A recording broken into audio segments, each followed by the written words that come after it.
Di akreditasi, kita juga mengenal manajemen risiko. Bagaimana pula pengendalian faktor risiko tuberkulosis? Simak video ini.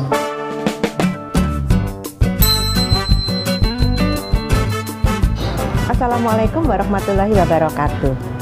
Sobat sehat, bertemu kembali dengan saya Dr. Sufi. Video saya yang ke-179 ini akan membahas tentang pengendalian dan faktor risiko tuberkulosis. Sebelum melihat video 179 ini, yuk lihat dulu video 6 pelayanan UKM di Puskesmas, video 13 tentang pelayanan UKM pencegahan dan pengendalian penyakit di Puskesmas, video 130 tentang pencegahan dan pengendalian penyakit di masa pandemi COVID-19, dan video 170 sampai dengan video 178 yang semuanya membahas langkah-langkah tentang penanggulangan dan pencegahan tuberkulosis. Yuk sekarang kita akan bahas pengendalian faktor risiko. Sobat sehat, kuman penyebab TB adalah Mycobacterium tuberculosis atau MTB. Seorang pasien TB, khususnya TB paru, pada saat dia bicara, batuk, dan bersin, dapat mengeluarkan percikan dahak yang mengandung Mycobacterium TB. Orang-orang di sekeliling pasien TB tersebut dapat terpapar dengan cara mengisap percikan dahak. Infeksi terjadi apabila seseorang yang rentan menghirup percik renik yang mengandung kuman tuberkulosis melalui mulut atau hidung, saluran pernapasan atas, bronkus, hingga mencapai alveoli. Yang pertama kita akan bahas faktor risiko terjadinya tuberkulosis. Ada beberapa. Pertama, kuman penyebab TB-nya sendiri. Pasien TB dengan BTA positif lebih besar risiko menimbulkan penularan dibandingkan dengan BTA negatif. Makin tinggi jumlah kuman dalam percikan dahak, makin besar risiko terjadi penularan. Makin lama dan makin sering terpapar dengan kuman, makin besar risiko terjadi penularan. Selanjutnya yang kedua, faktor individu yang bersangkutan. Beberapa faktor individu yang dapat meningkatkan risiko menjadi sakit TB adalah: pertama, faktor usia dan jenis kelamin. Kelompok paling rentan tertular TB adalah kelompok usia dewasa muda yang juga merupakan kelompok usia produktif. Kemudian hasil survei prevalensi TB, laki-laki lebih banyak terkena TB daripada wanita. Ini menurut hasil survei. Berikutnya, faktor daya tahan tubuh. Apabila daya tahan tubuh seseorang menurun oleh karena sebab apapun, misalnya usia lanjut, ibu hamil, koinfeksi dengan HIV, penyandang diabetes mellitus, kasus gizi buruk, keadaan imunosupresif, bila mana terinfeksi dengan Mycobacterium tuberculosis, lebih mudah jatuh sakit. Kemudian yang ketiga adalah faktor perilaku. Batuk dan cara membuang dahak pasien TB yang tidak sesuai etika akan meningkatkan paparan kuman dan risiko penularan. Kemudian merokok. Merokok akan meningkatkan risiko terkena TB paru sebanyak 2,2 kali. Sikap dan perilaku pasien TB tentang penularan, bahaya, dan cara pengobatan. Yang keempat adalah status sosial ekonomi. Tuberkulosis banyak menyerang kelompok sosial ekonomi lemah. Selanjutnya, faktor lingkungan. Lingkungan perumahan padat dan kumuh akan memudahkan penularan tuberkulosis. Ruangan dengan sirkulasi udara yang kurang baik dan tanpa cahaya matahari akan meningkatkan risiko penularan. Setelah kita tahu faktor-faktor risiko tuberkulosis, kita bisa melakukan upaya pengendalian faktor risiko tuberkulosis. Bagaimana caranya? Pencegahan dan pengendalian risiko bertujuan mengurangi sampai dan dengan mengeliminasi penularan dan kejadian sakit TB di masyarakat.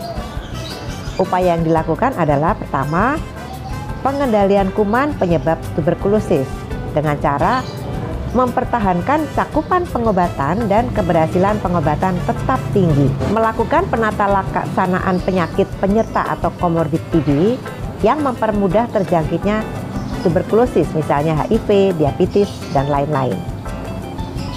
Kemudian melakukan pengendalian faktor risiko individu melalui membudayakan PHBS atau perilaku hidup bersih dan sehat, makan makanan bergizi dan tidak merokok. Kemudian membudayakan perilaku etika berbatuk dan cara membuang dahak bagi pasien tuberkulosis. Ketiga, meningkatkan daya tahan tubuh melalui perbaikan kualitas nutrisi bagi populasi terdampak tuberkulosis. Kemudian melakukan pencegahan bagi populasi rentan antara lain melalui 1. Vaksinasi BCG bagi bayi baru lahir. 2. Pemberian profilaksis INH pada anak di bawah 5 tahun. 3. Pemberian profilaksis INH pada ODA selama 6 bulan dan diulang setiap 3 tahun. Pemberian profilaksis INH pada pasien dengan indikasi klinik lainnya seperti silikosis. Kemudian dilakukan pengendalian faktor lingkungan dengan pertama, mengupayakan lingkungan sehat. Kedua, melakukan pemeliharaan dan perbaikan kualitas perumahan dan lingkungannya sesuai persyaratan baku rumah sehat. Kemudian dilakukan pengendalian intervensi daerah berisiko penularan melalui beberapa metode. Pertama, kelompok khusus maupun masyarakat umum yang berisiko tinggi penularan TB, antara lain lapas, rutan, masyarakat pelabuhan, tempat kerja, institusi pendidikan yang berasrama, dan tempat lain yang teridentifikasi berisiko. Kemudian penemuan aktif dan masif di masyarakat. Ini adalah metode yang kedua. Antara lain di daerah terpencil, belum ada program dan wilayah yang padat penduduknya. Kemudian yang kelima, dilakukan pencegahan dan pengendalian infeksi atau PPI. Mencegah penularan TB pada semua orang yang terlibat dalam pemberian pelayanan pada pasien TB harus menjadi perhatian utama. Semua pasienkes yang memberikan layanan TB harus menerapkan PPI TB untuk memastikan berlangsungnya deteksi segera, tindakan pencegahan, dan pengobatan seseorang yang dicurigai atau dipastikan menderita TB. Upaya tersebut berupa penanggulangan infeksi dengan 4 pilar, yaitu pertama, pengendalian secara manajerial, komitmen kepemimpinan, dan dukungan manajemen yang efektif, berupa penguatan dari upaya manajerial bagi program PPI TB yang berikut. Pertama, membuat kebijakan pelaksanaan PPI TB. Kedua, membuat standar prosedur operasional atau SPO mengenai alur pasien untuk semua pasien batuk, alur pelaporan, dan surveillance. 3. Membuat perencanaan program PPI TB secara komprehensif. 4. Memastikan desain dan persyaratan bangunan serta pemeliharaannya melalui kesesuaian PPI TB. 5. Menyediakan sumber daya untuk terlaksananya program PPI TB, yaitu tenaga, anggaran, sarana dan prasarana yang dibutuhkan. 5. Monitoring dan evaluasi. 7. Melakukan kajian di unit terkait penularan TB. 8. Melaksanakan promosi pelibatan masyarakat dan organisasi masyarakat terkait PPI TB. Kemudian pengendalian secara administratif. Pengendalian secara administratif adalah upaya yang dilakukan untuk mencegah atau mengurangi pajanan kuman Mycobacterium tuberculosis kepada petugas kesehatan, pasien, pengunjung, dan lingkungan sekitarnya dengan menyediakan, menyebarluaskan, dan memantau pelaksanaan prosedur baku serta alur pelayanan. Upaya ini mencakup 1. Strategi temukan pasien secepatnya, pisahkan secara aman, obati secara tepat atau tempo. 3. Penyuluhan pasien mengenai etika batuk. IG saya sudah menyediakan video tentang etika batuk. Silahkan diakses. Sobat Sehat, kita akan lanjutkan. Langkah berikutnya adalah penyediaan tisu dan masker bedah, tempat pembuangan tisu, masker bedah, serta pembuangan dahak yang benar. Kemudian pemasangan poster, spanduk, dan bahan untuk KIE. Lalu screening bagi petugas yang merawat pasien TB. Selanjutnya, pengendalian lingkungan pasienkes adalah upaya peningkatan dan pengaturan aliran udara atau ventilasi dengan menggunakan teknologi sederhana untuk mencegah penyebaran kuman dan mengurangi atau menurunkan kadar percikan dahak di udara. Upaya penanggulangan dilakukan dengan menyalurkan percikan dahak ke arah tertentu atau directional airflow dan atau ditambah dengan radiasi ultraviolet sebagai germicide.